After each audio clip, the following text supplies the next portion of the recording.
હાલ માર્કેટમાં રોકાણ કરવાનું એક ટ્રેન્ડ ચાલી રહ્યો છે। જો તમે પણ રોકાણ કરો છો તો આ સમાચાર તમારા માટે છે।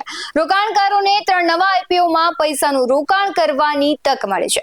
નમસ્કાર, આપની સાથે હું ભગવતી વિશાવડા। સૌથી પહેલા છે એલકે મહેતા પોલિમર્સનો આઈપીઓ જે 7.38 કરોડ રૂપિયાનો છે અને 13 ફેબ્રુઆરી એ ખુલવાનો છે। તેમાં 71 રૂપિયા પ્રતિ શેરના ભાવે 17 ફેબ્રુઆરી સુધી બોલી લગાવી શકાશે। એક લોટમાં તમે 1600 શેર છે અને શેરનું લિસ્ટિંગ છે બીએસસી અને એસએમઈ પર 20 ફેબ્રુઆરીએ થવાનું છે।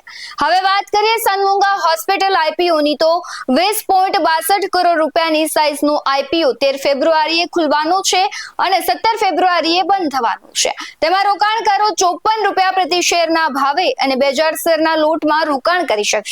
સનમુંગા હોસ્પિટલના શેર બીએસસી અને એસએમઈ પર 20 ફેબ્રુઆરીએ લિસ્ટ થવાના છે।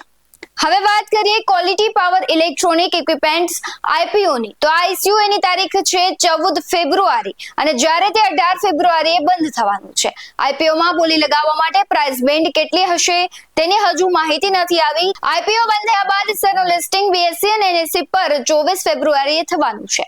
આવા જ વધુ અહેવાલો સાથે ફરી મળતા રહીશું। તમે અમારી યુટ્યુબ ચેનલને સબસ્ક્રાઇબ કરવાનું, અમને ફેસબુક અને ઇન્સ્ટાગ્રામ પર ફોલો કરવાનું ભૂલશો નહીં। બાકી અવનવી અપડેટ્સ મેળવવા માટે જોતા રહો BS9 TV news. BS9 TV news ક્યારે કોઈને રોકાણ સંબંધિત સલાહ નથી આપતું। રોકાણ કરતા પહેલા તમારે એના માસ્ટર વ્યક્તિ હોય તેની સલાહ લેવી જરૂરી છે। નમસ્કાર।